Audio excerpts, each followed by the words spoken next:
Oh,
Deepa नमो सद्गुरु सच्चिदानंद रूपा नमो सद्गुरु भक्त कल्याण मूर्ती नमो सद्गुरु भास्करा पूर्ण कीर्ती दयांचे केली स्मरण होय सकळ विद्यांचे अधिकरण त्याची वंदू श्री चरण श्री गुरूंच्या रायगडी मंदिरी वसे माझा राया रायगडी मंदिरी वसे माझा राया चरणासे अर्पितो जन्मही गाया जगदीश्वराची जोडली याची ख्याती प्रथम वंदितो तुम्हा शिव छत्रपती मस्तक हे पाया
महाराष्ट्र भूषण देहूचे सुप्रसिद्ध साधू वैराग्याचे मूर्तिमंत पुतळे वारकरी संप्रदायाचे कलशस्थानी विराजमान असणारे परमार्थातील सर्व चराबिंदू पंचम पुरुषार्थम पंचम वेद निर्माते सबंध जगाचा संसार सुखाचा व्हावा याकरिता आपल्या संसाराची पूर्णतः आहुती देणारे यशवंत कीर्तिवंत सामर्थ्यवंत पुण्यवंत नीतिवंत जाणता राजा असा सर्वोच्चांच्याबद्दल व्यक्त करावा असे हिंदवी स्वराज्याचे संस्थापक राजे शिवछत्रपती शिवाजी महाराज यांचे परमार्थिक श्री गुरु ज्ञानेश प्रिय तुकोबाराय यांचा अभंग आजच्या सेवेसाठी घेतलेला असून या अभंगाच्या माध्यमातून विश्व संत तुकोबाराय देवाच्या नामाचे महत्त्व व्यक्त करतात.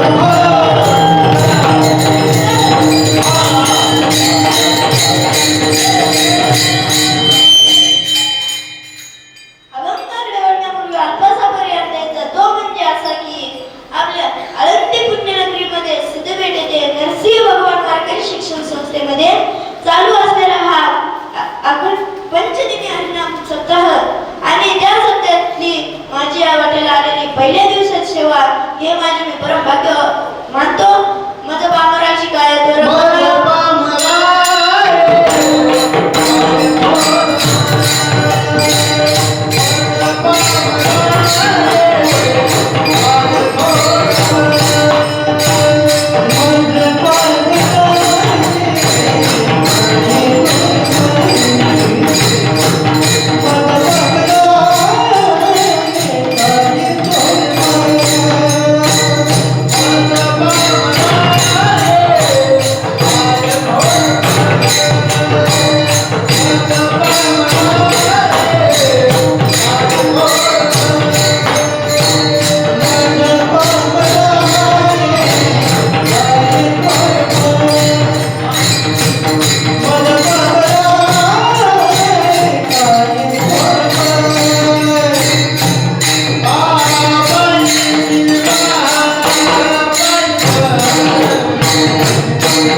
पावला माया वेष्टीला जीव माझा.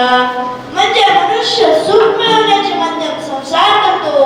मुले, बायको, सत्ता, कीर्ती, श्रीमंत, पैसे व इत्यादी माध्यमातून सुख मिळवण्याचे प्रयत्न करतो. परंतु त्याला शेवटच्या क्षणी समजते की या सर्व गोष्टीमुळे नाही तर संसार म्हटला म्हणजे दुःख. सांसारिक माणसाला मुक्त विश्रांती नाहीच. म्हणून तर ज्ञानोबाराय सांगतात, संसार दुःख मुळ चहूकडे कळ, विश्रांती नाही कोठे, रात्र दिवस तळमळ. म्हणजे दुःखाला मूळ कारण संसार आहे. संसार म्हटला म्हणजे दुःख. सांसारिक माणसाला मुक्त विश्रांती नाहीच. एक दृष्टांत आवडला म्हणून सांगतो, परंतु त्या अगोदर थोडं भजन करा.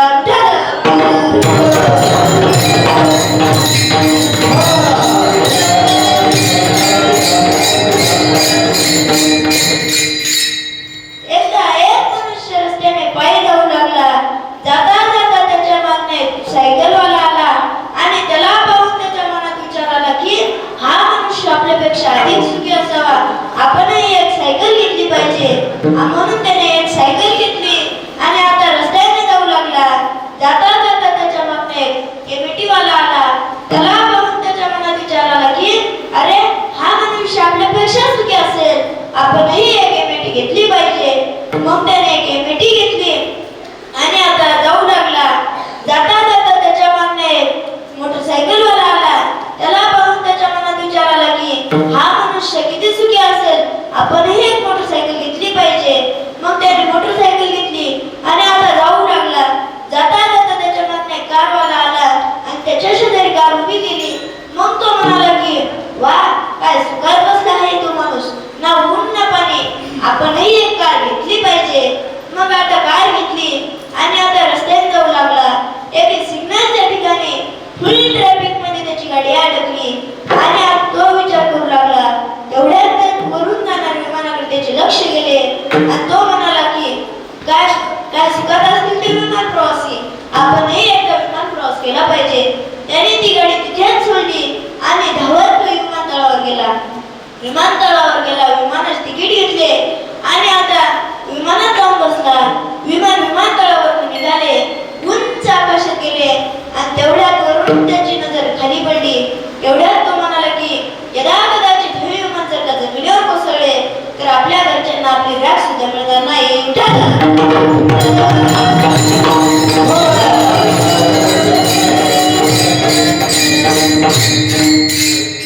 मग या दृष्टांतावरून तुमच्या लक्षात आलेच असेल की या जगात कोणीच सुखी नाही.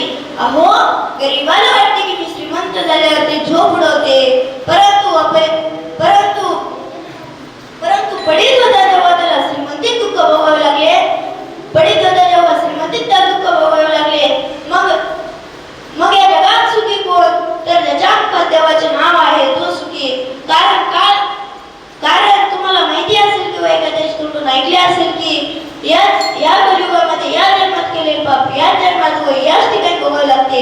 म्हातारपणी जर का तुमचा पोटचा पोरगा तुम्हाला जर मारत असेल, शिव्या देत असेल किंवा तुम्हाला तुमच्या घरातून हकलून देत असेल किंवा एखाद्या वृद्ध आश्रमात घेऊन टाकत असेल तर ही तुम्ही तुमच्या तरुणपणीत केलेले पाप आहेत. तुमच्या तरुणपणीत केलेले पाप आहेत. या पापापासून जर का तुम्हाला सुटका पाहिजे असेल तर भगवंताचं नामस्मरण करा. भगवंताचं नामस्मरण केल्याने तुम्ही सुखी व्हाल. आणि हेच ज्ञानोबा हरिपाठातील प्रत्येक अभंगाच्या शेवट सांगतात, हरिमुखे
अवतारानंतर अष्टप बापाचे गळप गळते पुढे स्वतः पैठणचे संत श्री एकनाथ महाराज त्यांच्या भागवतात सांगतात की कृतयुगात ध्यानाने तृतीयुगात यज्ञाने आणि द्वापार युगात पूजेने आणि कलियुगामध्ये जर का भगवंताच्या पदाची प्राप्ती करायची असेल तर ती फक्त भगवंताच्या नामस्मरणामुळेच होते. कलियुगामध्ये करावे कीर्तन कलियुगामध्ये करावे कीर्तन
म्हणजे कलियुगामध्ये सर्वात श्रेष्ठ पवित्र शक्तिशाली जे कोणी असेल तर ते फक्त भगवंताचे नामस्मरण आहे. कारण काळ सर्व जगाचा ग्रास करतो परंतु नामधारकावरती सत्ता चालत नाही. कारण देवाचे नाव नित्य आहे, सत्य आहे व मिथ्याही आहे. नित्य सत्य मिथ्या हरिपाठ जासी कळे काळ जासी न पाय दृष्टी. म्हणजे भगवंताचे नामस्मरण इतके सोपे सुलभ साधन आहे तर भगवंताचे नामस्मरण करण्यासाठी तुम्हाला पैसे द्यावे लागत नाही. हे तुकाराम महाराज भगवंताच्या प्रथम चरणात सांगतात. नामाचे कीर्तन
जर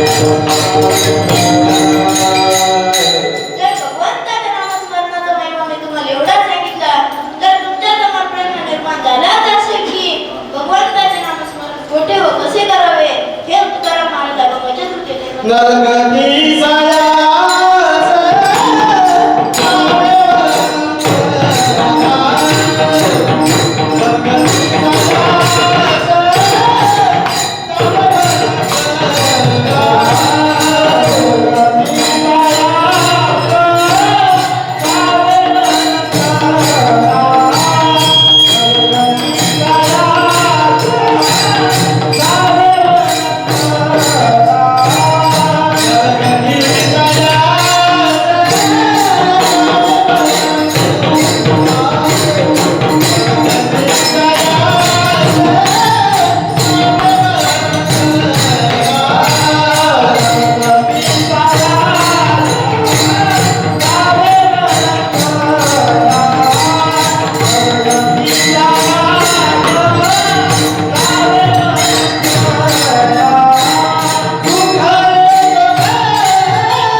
ऋषीमुनी वनात जायचे 12-12 वर्ष तपश्चर्या करायचे परंतु तुकाराम महाराज म्हणतात की तू कोठ्याच वनात जाऊ नको तपश्चर्या करू नको फक्त घर बसल्या भगवंताचं पूर्ण श्रद्धेने नामस्मरण कर देव तुला भेटावे याचे एक उदाहरण तुम्हाला पटवून देतो परंतु त्या अगोदर थोडंच भजन करा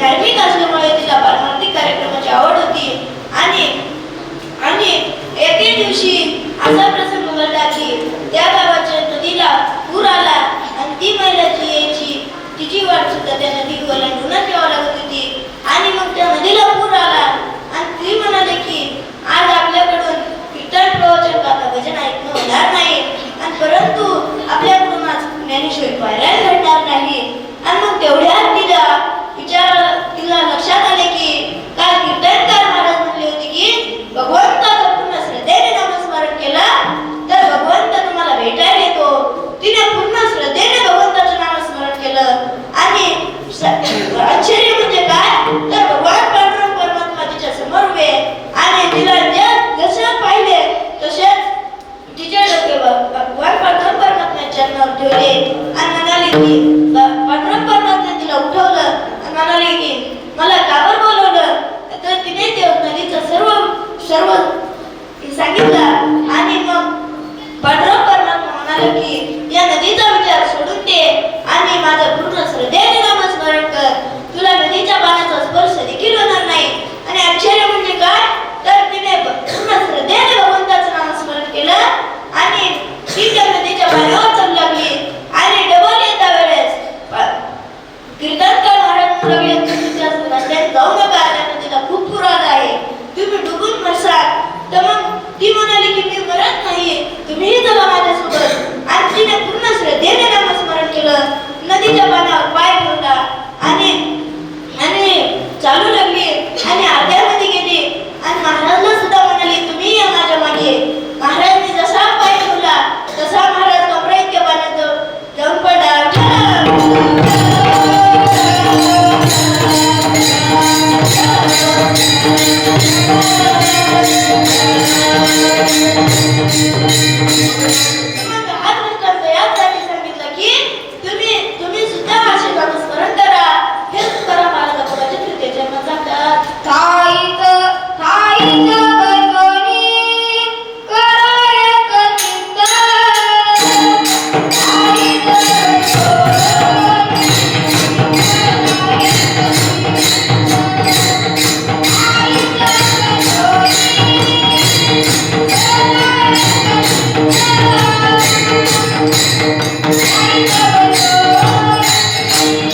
खायचं बेचैनी करायचं चित्त, खायचं बेचैनी करायचं चित्त, आवडी आनंद आला बाबा. म्हणजे जरा महाराज म्हणतात की ज्या ठिकाणी असेल त्या ठिकाणी बसून भगवंताचं नामस्मरण कर, पूर्ण श्रद्धेने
विठ्ठल जय जय विठ्ठल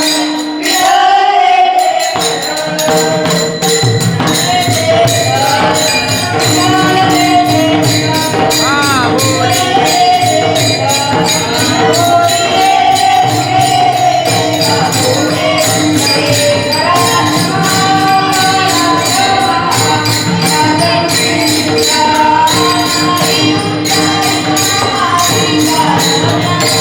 Thank you.